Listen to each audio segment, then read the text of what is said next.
Hello students, आप सभी लोग कैसे हो। मुझे उम्मीद है आप लोग सभी अच्छे से होंगे। तो आज के सेशन में हम लोग पढ़ने वाले हैं महाराष्ट्र बोर्ड के 10th स्टैंडर्ड का मैथ्स 2 दैट इज ज्योमेट्री। और ज्योमेट्री में आज हम लोग पढ़ेंगे chapter number 3 that is circle chapter. और सर्कल वाले चैप्टर में आज कौन सा प्रैक्टिस होगा हमारा, प्रैक्टिस सेट 3.2। इस प्रैक्टिस सेट 3.2 में ऑलरेडी मैंने एक सेशन ले लिया है, तो जिनका छूट गया होगा वो हमारे YouTube channel MD sir academy पे जाकर के वो सेशन को जरूर अटेंड कर लीजिएगा। फिलहाल हम लोग स्टार्ट करेंगे आज क्वेश्चन नंबर 4, क्योंकि क्वेश्चन नंबर 1 से लेकर के 3 तक ऑलरेडी हमने सॉल्यूशन दे दिया है। ठीक है, जिन लोगों को अगर चैनल पे ढूंढने में वीडियोस प्रॉब्लम हो रहा है तो आप इस वीडियो के डिस्क्रिप्शन बॉक्स में जाइए, वहां पे भी लिंक दिया हुआ है, तो लिंक क्लिक करके सीधा वीडियो तक पहुंचिए और सारे क्लास को अटेंड कीजिए। पूरे सेशन को ध्यान से कॉन्सेंट्रेट करके चीजों को लर्न कीजिए। ठीक है, फिलहाल हम लोग क्वेश्चन को सॉल्व करेंगे आज, क्वेश्चन नंबर 4। ओके, तो क्वेश्चन नंबर 4 में क्या बोल रहा है वो चीज समझना ज्यादा इंपॉर्टेंट है। थोड़ा क्वेश्चन को समझिए। यहाँ पे क्वेश्चन में क्या बोला है देखिए, यहाँ पे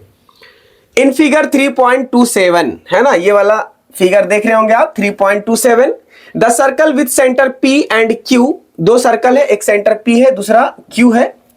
touch each other eight R, है ना, कहां पे टच कर रहा है, यहाँ पे वो जो एक्सटर्नली टचिंग सर्कल है। ओके, ये एक्सटर्नली टचिंग सर्कल है।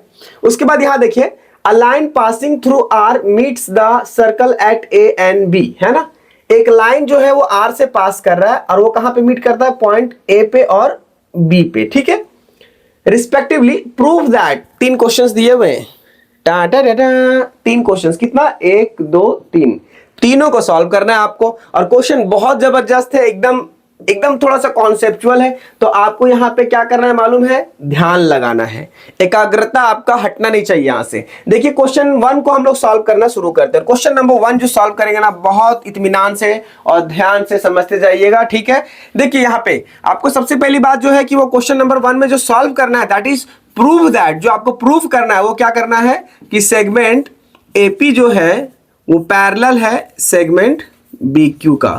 ठीक है, ये प्रूफ करना है। ठीक है, तो चलिए हम लोग इसका स्टार्ट करते हैं सॉल्यूशन। तो सॉल्यूशन हमारा क्या हो जाएगा, देखिए मैं स्क्रीन को थोड़ा सा बीच में लाता हूं, चीजें आपको थोड़ा इंटरेस्टिंग बनाते हैं, है ना। उसके बाद देखिए यहाँ पे ये चीज आपको देखने के बाद, फिगर को देखने के बाद क्या इमेजिनेशन कर पा रहे हैं कि सेगमेंट एपी को हम लोग कैसे प्रूफ कर पाएंगे कि बीक्यू का पैरेलल है। ये वाला पार्ट को आपको प्रूफ करना ये वाले से। ठीक है, मतलब रेडियस एपी को पैरेलल बताना है बीक्यू का। ठीक है, चलिए स्टार्ट करते हैं इसका। देखिए सबसे पहली बात आप ध्यान दीजिए कि ये एक ट्रायंगल है APR और एक ट्रायंगल है BQR। ये सर्कल का एक अलग ट्रायंगल है, ये सर्कल का एक अलग ट्रायंगल है।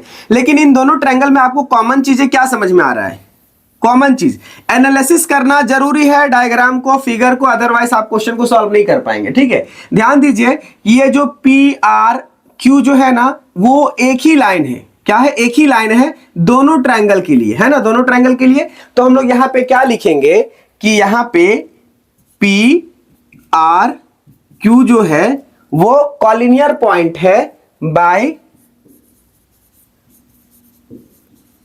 Theorem of touching circle. Okay, touching circle, यही थियरम हम लोग पढ़े इसके पहले वाले सेशन में। ठीक है, ये हो गया। अब देखिए ट्रायंगल 2 जो यहां पे दिया हुआ है, उन दोनों ट्रायंगल की बात हम लोग करेंगे। तो ट्रायंगल में ध्यान दीजिएगा, यहां पे क्या है, PRA इन ट्रायंगल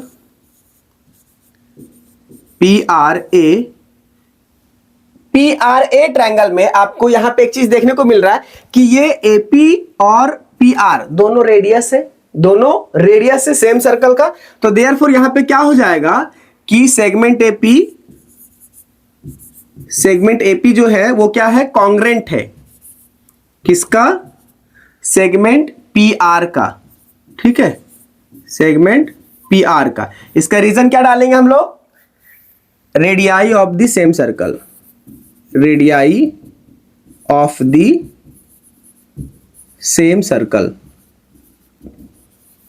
ठीक है, ये क्लियर हो गया आप लोगों को। उसके बाद एक चीज और नोटिस कीजिएगा, नोटिस क्या करना है, यहां पे ध्यान दीजिए, ये जो एंगल है ये वाला एंगल के बराबर होगा। क्योंकि देखिए अगर किसी ट्रायंगल में 2 साइड बराबर है तो उसके जो सामने से एडजेसेंट एंगल होते हैं ना, वो सामने वाला क्या होता है, बराबर एंगल होता है। तो यहां पे हम लोग क्या बोलेंगे कि angle PAR is congruent to angle PRA, okay, angle PRA। और ये ऐसा क्यों होगा? Isosceles triangle theorem, isosceles triangle theorem बोलिए या फिर आइसोसेलेस ट्रायंगल डायरेक्ट बोल करके भी निपटा सकते हैं।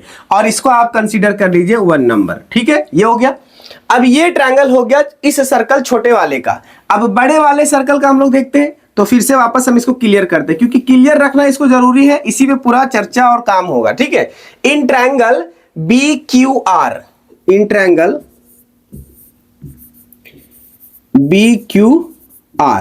BQR में देखिए यहां पे RQ जो है वो BQ के बराबर होगा, क्योंकि इस सर्कल में यही दो रेडियस है। तो हम लोग लिखेंगे यहां पे सेगमेंट RQ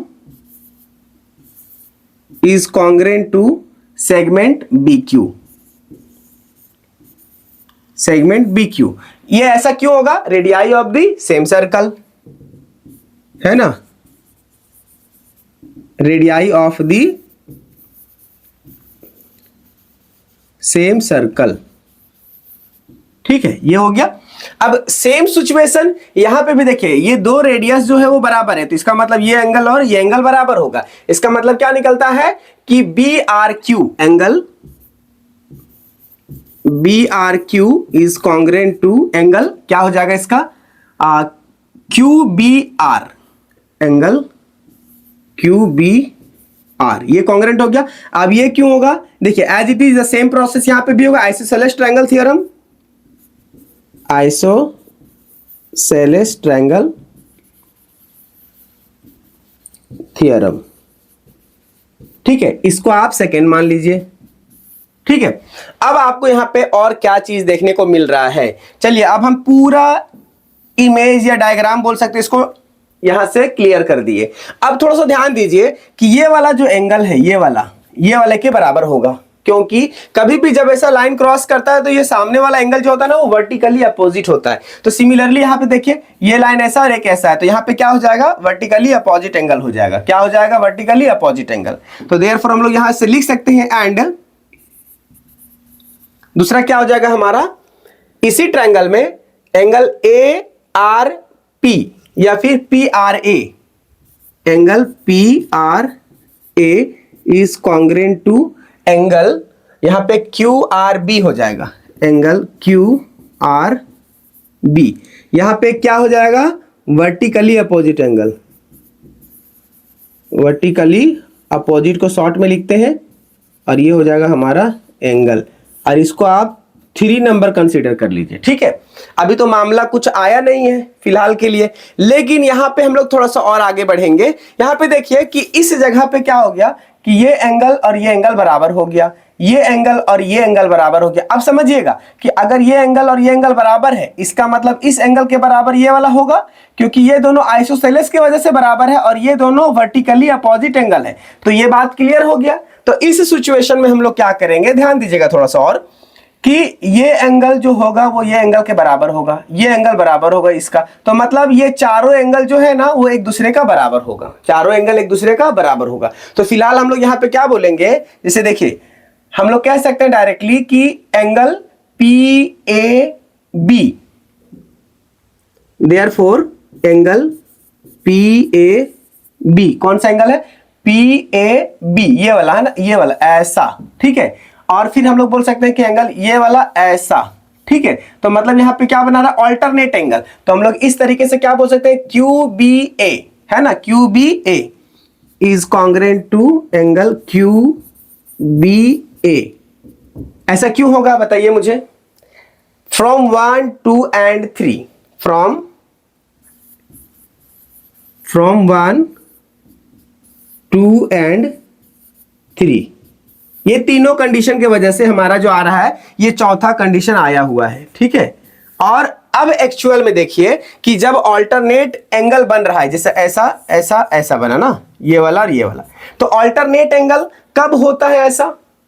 जब एक लाइन पैरेलल होता है, मतलब ये लाइन पैरेलल है तभी ऐसा ट्रांसवर्सल गया, तो इसके वजह से ऑल्टरनेट एंगल बना। तो हम लोग सिंपल से इसके स्टेटमेंट लिखेंगे कि अगर ये थोड़ा सा हमको स्क्रीन को और ऊपर लेके जाना पड़ेगा, फिर हम इसको लेफ्ट साइड में घुमा देंगे। ठीक है, तो यहां पे क्या हो जाएगा, देखिए एंगल डायग्राम नहीं रहेगा तो कैसे सॉल्व होगा बताइए।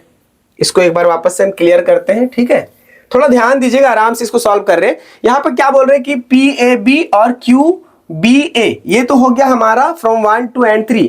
तो देयरफॉर हम लोग कह सकते हैं कि सेगमेंट एपी जो है वो पैरेलल है सेगमेंट ये बी क्यू का। ठीक है, बी क्यू का पैरेलल है। और इसका क्या रीजन देंगे, alternate angle test for parallel lines, है ना। ऑल्टर, ये शॉर्ट में देखिए, ऑल्टरनेट एंगल टेस्ट फॉर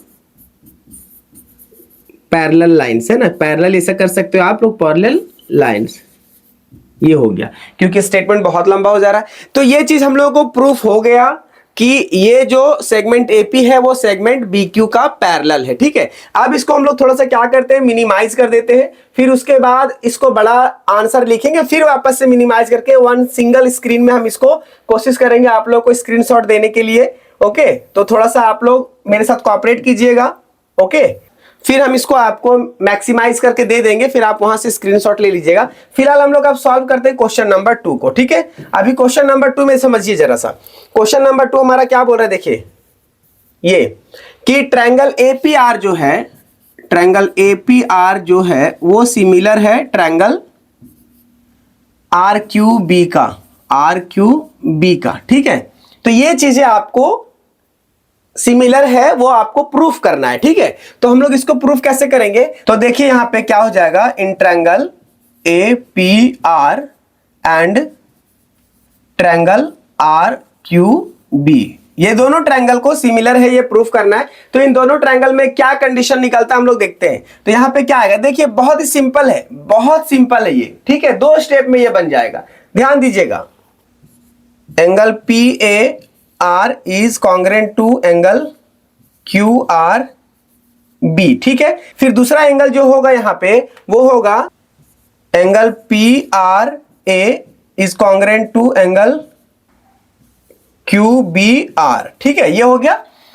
ये कहां से आया, फ्रॉम 1 एंड 3, फ्रॉम 1 एंड 3। इसको फिर से मैं वापस समझा दूंगा। और ये कहां से आया, फ्रॉम 1 एंड 2, फ्रॉम 1 एंड 2। ठीक है, उसके बाद हम लोग देखते हैं आगे इसमें क्या हो जाएगा। ठीक है, इसको मैं हटा देता हूं। तो यहां से हम लोगों को क्या मालूम पड़ा, ट्रायंगल एपीआर जो होगा वो सिमिलर होगा ट्रायंगल आर क्यू बी का। क्यों ऐसा होगा बताइए, यहां पे हम लोगों को 2 एंगल्स देखने को मिला कि वो एंगल कॉन्ग्रेंट एंगल है। ठीक है, तो हम लोग लिखेंगे by A test, by A test of similarity. ठीक है, क्लियर हो गया यहां से। अब देखिए हमारा क्वेश्चन नंबर 2 फाइनल हो चुका है। अब क्वेश्चन नंबर 3 की बात करते हैं हम लोग, है ना। कौन सा क्वेश्चन, क्वेश्चन नंबर 3। तो चलिए क्वेश्चन नंबर 3 देखते हैं, लेकिन उससे पहले हम इसको भी मिनिमाइज करके क्या करते हैं, इस साइड में ले आते हैं, ताकि हम लोग इसको वापस एक साथ में बड़ा करके कहीं एक जगह पर फिट बैठाएंगे इसको, और एक आराम से स्क्रीनशॉट ले सकेंगे। ठीक है, ये हो गया हमारा क्वेश्चन नंबर 2 का सॉल्यूशन। ठीक है, तो चलिए अब हम लोग क्वेश्चन नंबर 3 में देखते हैं। क्वेश्चन नंबर 3 में क्या बोल रहा है कि find R Q B if P A R is equal to 35 degree. P A R कितना बता रहा है, ये 35 डिग्री है। हम लोग को फाइंड करना है ये वाला एंगल। ठीक है, तो यहाँ पे देखिए जो तीसरे नंबर में गिवन है उसको हम लोग गिवन वाले लिखते हैं।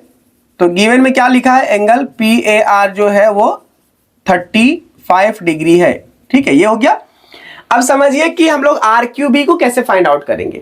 तो सबसे पहली बात अब भी हम जो बताएं कि ये वाला एंगल जो है ना वो ये वाला एंगल के बराबर है। ऐसा क्यों कि ऑल्टरनेट एंगल है। क्या है वो, जब हम लोग प्रूफ कर दिए कि एपी जो है वो पैरेलल है बी क्यू का, है ना, तो ऑल्टरनेट एंगल हो गया। अब अगर ऐसा हम बात करेंगे तो यहाँ पे क्या हो जाएगा, तो हम लोग यहाँ पे लिखेंगे कि फ्रॉम क्वेश्चन नंबर 2 या सॉल्यूशन बोल सकते हो, फ्रॉम 2 वी हैव, क्या था हमारे पास में, ये एंगल और ये एंगल बराबर था ना, तो angle APR is congruent to angle, यहां पे क्या हो जाएगा, ये वाला एंगल ना, B R Q, angle B R Q is congruent to angle Q B R, angle Q B R is equal to 35 degree. और ऐसा क्यों होगा मालूम है, ये टचिंग सर्कल है ना, टचिंग सर्कल है पॉइंट का, है ना, और साथ ही साथ ये क्या है, कॉलिनियर पॉइंट है। तो यहां पे क्या लिखेंगे हम लोग, A R B, A R B, ठीक है, ये हो गया। अब देखिए अगर ये 35 डिग्री है, ए पी आर है ना, अगर ये 35 डिग्री है तो क्या होगा हमारा, ये भी बी आर क्यू जो है, बी आर क्यू जो है वो भी होगा हमारा 35 डिग्री, है ना, 35 डिग्री होगा एक दूसरे का। और क्यू बी आर जो है, क्यू बी आर जो है वो भी हमारा होगा 35 डिग्री। ओके, तो इस बात से आप क्लियर रहिएगा। तो हमको फिलहाल ये चीज लिखना नहीं है, बस आपको इंडिकेट कर रहे कि ये चीज आपको ध्यान में रखना है, तीनों एक दूसरे के बराबर है। तो हम लोग जानते हैं कि इन ट्रायंगल, देयरफॉर यहां पे हम लोग लिखेंगे देयरफॉर इन ट्रायंगल, कौन सा ट्रायंगल है, B Q R, triangle B Q R. Triangle B Q R में क्या होगा, यहां पे 3 एंगल है ना, तो तीनों को हम यहां पे ऐड कर देंगे। तो देखो यहां पे फिर से वापस क्या हो जाएगा, ये एंगल को हम लोग ऐड करते पहले, B Q R, angle B Q R plus angle B R Q, angle B R Q plus अभी क्या हो जाएगा हमारा क्यू आर बी, तो angle Q R B is equal to 180 degree. तीनों एंगल का सम कितना हो जाएगा, 180 डिग्री, क्योंकि ये sum of all angle of a triangle कह सकते हैं हम लोग, sum of all angle of a triangle. इसके थ्रू हम लोग जानते हैं कि एक टोटल सम ऑफ एंगल जो होता है एक ट्रायंगल का वो कितना होता है, 180 डिग्री, ठीक है। तो अब देखिए यहाँ पे हम लोग वैल्यू पुट करना शुरू करेंगे। तो बी क्यू आर तो हम लोग को फाइंड आउट ही करना है, जिसको एज इट इज छोड़ देंगे। बी आर क्यू क्या है, देखिए बी आर क्यू कितना इसकी वैल्यू आएगा, 35 हो गया, प्लस क्यू आर बी जो है वो क्यू आर बी ये भी है 35, तो यहाँ पे भी लिखेंगे हम लोग 35 एंड इक्वल टू 180। क्लियर है। अब यहाँ पे ध्यान दीजिएगा थोड़ा सा कि इसको हम लोग सॉल्व कैसे करेंगे। तो ये बहुत ही सिंपल चीज है जो आपको फाइनली सामने आकर के दिख रहा है, 70 डिग्री होगा, 180। ओके, इसको इधर ले जाएंगे तो एंगल बी क्यू आर की वैल्यू निकल जाएगा, ठीक है। तो ये हो जाएगा हमारा 180 माइनस 70, तो फाइनली बी क्यू आर जो होगा वो होगा हमारा 110 डिग्री, ठीक है, ये हो गया। तो क्वेश्चंस बहुत ज्यादा टिपिकल नहीं था, बहुत सिंपल क्वेश्चंस थे, बस हम लोगों को थोड़ा सा समझने का फेर था। और अगर एक बार चीजें समझ में आ जाता है तो फिर बहुत ज्यादा दिक्कत नहीं होता है। बस बात रह गया कि हम इसको एक स्क्रीन पे सेट कैसे करेंगे, यही मेरे लिए सबसे बड़ा सवाल है ना। ये हमारे लिए सबसे बड़ा सवाल है कि हम पूरे क्वेश्चन का सॉल्यूशन को एक स्क्रीन पे सेट कैसे करेंगे। तो यहां फिलहाल हम करके देख रहे हैं, और बाकी का रिमेनिंग जो है इस पार्ट को हम एक साइड में करके देखते हैं। अगर हो गया तो बहुत अच्छा होगा मेरे ख्याल से, क्योंकि एक ही स्क्रीन पे आपको पूरा कैलकुलेशन मिल जाएगा। यहां से आप थोड़ा सा देख लीजिएगा, फॉन्ट में चपटा होगा। एक बार फिर से वापस मैं ट्राई करता हूं इसका पूरा आंसर को फिट बैठाने का, ठीक है। देखो बड़ा अगर हो गया तो बहुत अच्छी बात है ना, यहां तक गया, चलो फिर भी बहुत अच्छा है ये। ओके, और ये हो गया आपका final solution of question number 4। और क्वेश्चन नंबर 4 को आप इसी तरीके से अपने नोटबुक में प्रैक्टिस कीजिएगा, जितना ज्यादा हो सके, जितना ज्यादा लिखेंगे उतना अच्छा रहेगा, ठीक है। फिलहाल अब हम बढ़ते हैं नेक्स्ट क्वेश्चन की ओर, और नेक्स्ट क्वेश्चन हमारा है क्वेश्चन नंबर 5, ठीक है। तो क्वेश्चन नंबर 5 में हम लोग देखते हैं कि यहाँ पे भी एक क्वेश्चन है, बहुत इंपॉर्टेंट और बहुत अच्छा क्वेश्चन है यहाँ पे, जो कि अक्सर एग्जामिनेशन में आता है। ध्यान दीजिएगा इस क्वेश्चन के ऊपर, ठीक है। इन फिगर 3.28, ये प्रैक्टिस सेट का लास्ट क्वेश्चन है 3.28। Okay, the circles with centre A and B touch each other at point E. ओके, देखो दो सर्कल है, दोनों कहां टच कर रहा है, एक्सटर्नली पॉइंट ई पे। Line L is a common tangent which touches the circle at C and D, है ना। एक लाइन एल है जो कि एक टेंजेंट है, कॉमन टेंजेंट है दोनों सर्कल के ऊपर, ठीक है। और दोनों की जो टेंजेंट का टचिंग पॉइंट है, जो कॉमन पॉइंट है, वो सी है इसके लिए और डी है इसके लिए, ठीक है। Find the length of segment C D, ये सी डी की जो डिस्टेंस यहां से यहां दिख रहा है ना, ये लेंथ को आपको फाइंड करना है, ठीक है, यही। और दिया हुआ है क्या, if the radii of the circle are 4 centimetre and 6 centimetre, तो जेन्युइनली ये होगा हमारा 4 सेंटीमीटर और ये 6 सेंटीमीटर का है। ठीक है, तो आप निश्चिंत रहे, ये क्वेश्चंस जितना आसान दिख रहा है आपको वैसा है नहीं, कुछ लॉजिकल चीजें यहाँ पे हम यूज करेंगे जो कि चीजें आसान हो जाएगा आपके लिए। तो चलिए हम लोग देखते हैं। सबसे पहली बात है कि क्वेश्चन आपको समझ में आ चुका है। ठीक है, अब हम इस पे बात करेंगे थोड़ा सा एक डायग्राम को लेकर के। एक डायग्राम हम आपको दिखाते हैं जो कि हम उन सब चीजों को इस डायग्राम में यूटिलाइज करेंगे। पहला चीज ध्यान रखिएगा कि हम एक रेडियस यहां से यहां ड्रॉ कर रहे हैं, एक रेडियस ये हो गया, दूसरा रेडियस हम यहां से यहां ड्रॉ कर रहे हैं। ठीक है, अब ये पॉइंट्स को हम इसको मिला रहे हैं क्योंकि यहां से तो टचिंग पॉइंट है ना, क्लियर हो गया। अब ध्यान दीजिएगा कि ये जो रेडियस है वो 6 है और ये रेडियस जो है वो 4 है। ठीक है, इधर भी रेडियस 4 होगा और इधर हमारा यहां से यहां 6 हो जाएगा। अब हम लोग को पता क्या लगाना है मालूम है, CD को। ये क्वेश्चन में यही है, CD को फाइंड आउट करना है। तो अब देखिए यहाँ पे ये 6 है और ये 4 है और ये 6 है, तो टोटल मिला के यहाँ कितना हो गया, 10 हो गया।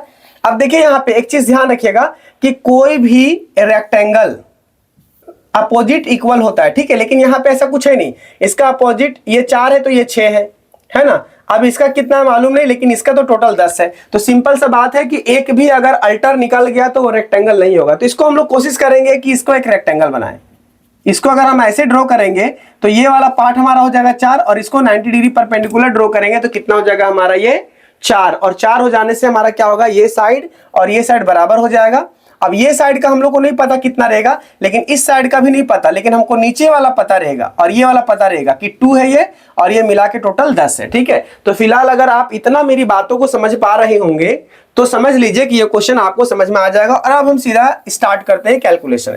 तो इतना जो एक्सप्लेन किए अभी फिलहाल हम आपके लिए, उसके लिए मैंने ऑलरेडी एक डायग्राम रेडी रखा है, तो इस डायग्राम के माध्यम से आप चीजों को समझिएगा। ठीक है, और हम इसी को यूज करेंगे पूरे क्वेश्चन की सॉल्यूशन के टाइम पे। ठीक है, बहुत ही अच्छा मतलब बहुत टाइम भी लगा इसको बनाने में मुझे, और ये चीज आपके लिए ही है। ओके, और क्वेश्चन बहुत आसानी से सॉल्व हो जाएगा। देखिए यहाँ पे इस डायग्राम को ध्यान दीजिएगा बजाय आप क्वेश्चन वाले डायग्राम को। तो यहां से अब हम लोग सबसे पहली बात है कि गिवन चीजें लिखेंगे। तो गिवन में क्या है, देखिए यहाँ पे गिवन में जो दिया हुआ है उसको हम लोग लिखेंगे। तो रेडियस जो है वो पहला हमारा दिया हुआ है जिसको हम लोग R1 कह सकते हैं, वो है हमारा 4 सेंटीमीटर। एंड दूसरा रेडियस जो जिसको R2 कह सकते हैं हम लोग, R2 है वो है 6 सेंटीमीटर। ठीक है, नाउ अब हम लोग कंस्ट्रक्ट करेंगे एक लाइन। कंस्ट्रक्ट क्या करना है हम लोगों को, AM कंस्ट्रक्ट करेंगे, है ना। AM draw a line AM कहां से ड्रॉ करेंगे, from point A capital letter होगा A टू M। ठीक है, ये हो गया A से M तक। नाउ अब हम लोग को एक बात ध्यान रखना है कि हम लोग जानते हैं क्वेश्चन में दिया हुआ है कि ये लाइन टेंजेंट लाइन है। ठीक है, तो टेंजेंट लाइन में क्या होता है, टेंजेंट थ्योरम से ये दोनों एंगल जो होगा वो 90 डिग्री होगा। क्या होगा, 90 डिग्री।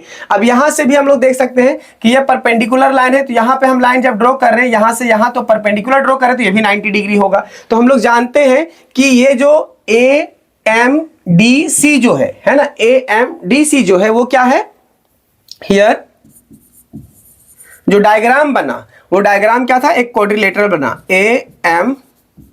AMDC में क्या है कि हम लोग जान रहे हैं कि यहां पे एंगल C जो है, angle C and angle D जो है वो क्या है, 90 डिग्री है ना। क्यों है, क्योंकि ये टेंजेंट थ्योरम के थ्रू है, टेंजेंट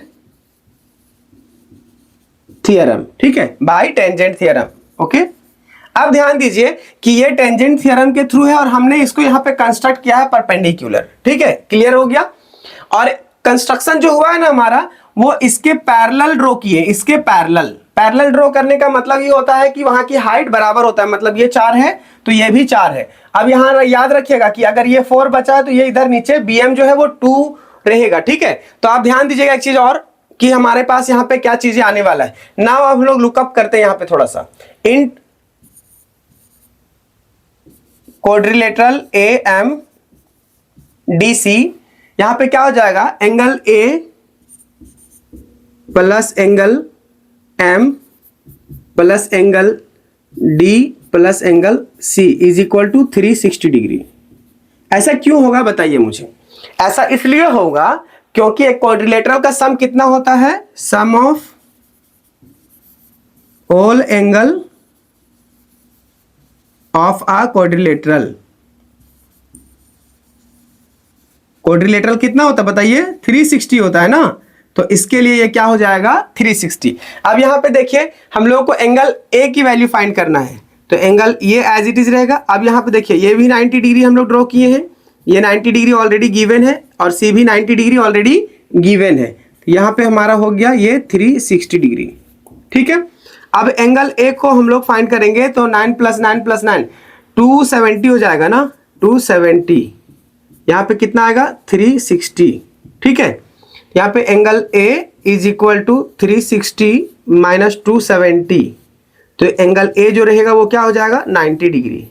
मतलब ये हमारा इस तरह का जो एंगल बना है यहाँ पे वो भी एक 90 डिग्री एंगल है। ठीक है, तो 90 डिग्री एंगल होने की वजह से क्या हुआ, AMDC जो है वो एक रेक्टेंगल है। तो हम लोगों को पता चल गया, थोड़ा सा हम इसको क्या करते हैं ऊपर ले जाते हैं ना, उसके बाद हम लोग आगे देखेंगे यहीं तक। अब हम लोग को मालूम पड़ गया, तो देयरफॉर जो क्वाड्रिलेटरल है AMDC इज अ रेक्टेंगल। यहां पे इसलिए रेक्टेंगल होगा क्योंकि ऑल एंगल्स क्या हो गए, ऑल एंगल्स क्या है 90 डिग्री। ठीक है, ये एक रेक्टेंगल, हम लोग स्क्वायर को भी रेक्टेंगल कह सकते हैं, ऐसा कोई बड़ा चीज नहीं है क्योंकि उसमें भी सारे एंगल राइट एंगल होते हैं। फिलहाल हमारा वो टॉपिक नहीं है, हम लोग आगे देखेंगे।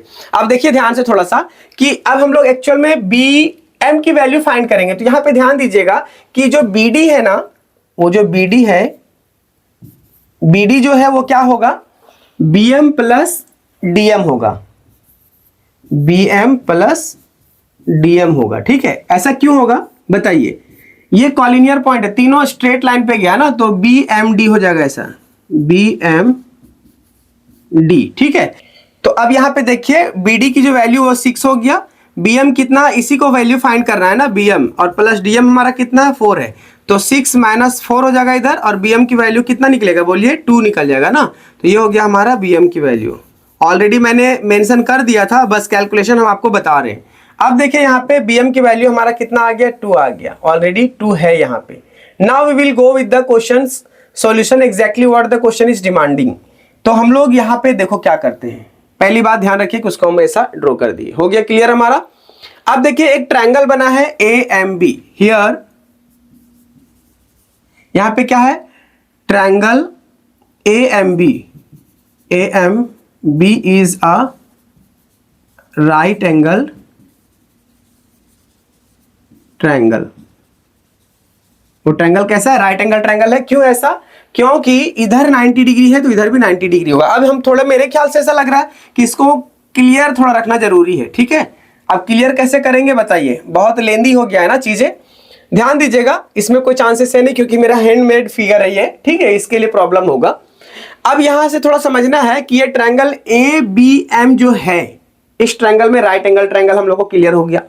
तो इस जगह पे हम लोग को क्या फाइंड करना है, एक तो याद रखिए कि ये हम लोग बताएं कि ये 6 सेंटीमीटर है क्योंकि ये रेडियस है यहां से यहां, और ये 4 सेंटीमीटर है, तो टोटल कितना हो गया 10 सेंटीमीटर। ठीक है, अब यहां देखिए ये 2 सेंटीमीटर है, तो हम लोग AM की वैल्यू फाइंड आउट करेंगे। तो अगेन हम यहां पे लिखेंगे कि AB इज इक्वल टू, ये ट्रायंगल में ध्यान रखना हम लोगों को, AB इज इक्वल टू क्या होगा, AE + BE। यहां पे क्या हो जाएगा AE + BE, और ऐसा क्यों होगा बताइए, यहां पे देखिए ये जो है AE और B कॉलिनियर पॉइंट है। ठीक है, अब यहां से हम लोग को ध्यान देना है कि AE जो है वो 4 है और BE जो है वो 6 है, तो यहां पे 10 हो गया। AB की वैल्यू कितना निकल गया 10। नाउ अब ट्रायंगल में हम लोगों को क्या करना है, पाइथागोरस थ्योरम यूज करना है। तो in triangle by Pythagoras theorem, by Pythagoras theorem, देखो इतना लेंदी करना पड़ रहा है ना, फटाफट इसका आंसर मैं मुंह से निकाल सकता था, लेकिन प्रॉब्लम यह है कि चीजें हम लोगों को ज्योमेट्री में दर्शाना पड़ता है, बताना पड़ता है कि चीजें कैसे आया, वरना ये क्वेश्चन इतना टफ नहीं था। तो बाय पाइथागोरस थ्योरम यहां पे क्या हो जाएगा हमारा, AB square is equal to, ये हाइपोटेन्यूज का काम करेगा क्योंकि ये 90 का अपोजिट है, और BM² + AM²। bm square plus am square. ठीक है, ए बी कितना 10 है ना, ये अभी यहां से हम लोग देखें ये 10 है, तो यहाँ पे 10 का स्क्वायर हो जाएगा। बी एम कितना है 2 है, तो ये 2 का स्क्वायर हो जाएगा प्लस ए एम का स्क्वायर, ये हो जाएगा हमारा 100, ये हो जाएगा 4 और ये हो जाएगा ए एम का स्क्वायर। ठीक है, इधर आएगा तो कितना बचेगा, ये हमारा 96 is equal to A M का स्क्वायर। अब इस स्क्वायर को अगर हम इधर शिफ्ट कर दें तो ये रूट अंडर 96 होगा, और इसकी वैल्यू आप निकालो तो ए एम का क्या आएगा बताओ, इसका आएगा चेक कर लेते हैं फैक्टर से ना 96 से, तो ये हो जाएगा 48, 24, 12 और ये हो जाएगा 2 से 6, तो ये कॉमन निकल जाएगा, तो 2 दूनी 4 और ये हो जाएगा 4 अंडर रूट 6 हमारा हो जाएगा ए एम का वैल्यू। ठीक है, 4 रूट 6 कितना आया ए एम की वैल्यू, मतलब ये जो पार्ट आया ना ये वाला, मैं इसको रेड पेन से दिखाता हूं। ठीक है, ये वाला पार्ट क्या आया ए एम 4 रूट 6। अब यहां से एक चीज पता कीजिए कि अगर ये एक रेक्टेंगल है, हम लोगों ने क्या बताया कि ये एक रेक्टेंगल है, यहां से क्लियर हुआ था ना हमारा कि ये एक रेक्टेंगल है, AMDC इज अ रेक्टेंगल। तो जब ये एक रेक्टेंगल है तो इस सिचुएशन में क्या होगा कि इसका अपोजिट साइड्स बराबर होता है, इसका अपोजिट साइड्स बराबर होता है, तो देयरफॉर हम लोग कह सकते हैं यहां पे। ठीक है, आगे थोड़ा और बढ़ जाते हैं हम लोग। ओके, तो देयरफॉर हम लोग कह सकते हैं therefore AM is equal to CD, क्योंकि अपोजिट साइड है, अपोजिट साइड ऑफ रेक्टेंगल। ठीक है, रेक्टेंगल का ये अपोजिट साइड से, तो देयरफॉर क्या हो जाएगा AM अगर 4 रूट 6 है तो CD क्या होगा, ये भी 4 रूट 6 होगा। तो 10 फाइनली क्या रिजल्ट हम लोग कंक्लूजन लिखेंगे कि the measure of segment CD is equal to 4 root under 6 centimetre. अब देखिए ये क्वेश्चन में थोड़ा तो दिक्कत होना मांगता है, क्योंकि ये है प्योरली एक थियोरेटिकल क्वेश्चंस का सॉल्यूशन यहाँ पे। ठीक है, और अगर थोड़ा बहुत अगर ना समझने में टाइम लगे तो मतलब आप एक बहुत ब्रिलियंट स्टूडेंट हो। क्वेश्चन को थोड़ा सा ध्यान दीजिएगा। ठीक है, कि मैं क्वेश्चंस में चीजें कैसे एक्सप्लेन किया हूं, कहां कहां पे कौन सी चीजें हम लोगों को यूज लगा है और किसका रेफरेंस लेकर के हम लोग चीजों को आगे बढ़ाए हैं। ठीक है, तो मुझे उम्मीद है कि ये सारी चीजें आप लोगों को समझ में आ गया होगा, और खास करके मैं बोलूंगा ये 2 क्वेश्चंस, इससे पहले जो क्वेश्चंस मैंने बताया, क्वेश्चन नंबर 4 ये वाला, इसका आप एक स्क्रीनशॉट जरूर लीजिए, और साथ ही साथ ये क्वेश्चन नंबर 5 का भी एक स्क्रीनशॉट जरूर लीजिए, और इसको याद से नोटबुक में प्रैक्टिस जरूर कीजिए माय डियर, क्योंकि एग्जामिनेशन में ये 2 क्वेश्चन में से ना एक क्वेश्चन आने की प्रोबेबिलिटी बहुत ज्यादा रहता है। तो मुझे उम्मीद है कि ये सारी चीजें समझ में आया है और मेरी बातों को भी आप ध्यान में रखेंगे। तो चलिए हम मिलते हैं फिर आप लोगों से नेक्स्ट सेशन में न्यू प्रैक्टिस सेट 3.3 के साथ में, लेकिन उससे पहले हमारा सेशन होगा थियरम का। तो थियरम वाले क्लास को बिल्कुल आप छोड़िएगा मत, और उम्मीद है कि सारी चीजें समझ में आ गया है। तो ज्यादा से ज्यादा हमारे वीडियोस को, हमारे क्लास को, हमारे सेशन को अपने फ्रेंड तक या फिर रिक्वायर्ड स्टूडेंट तक पहुंचाएंगे। ठीक है,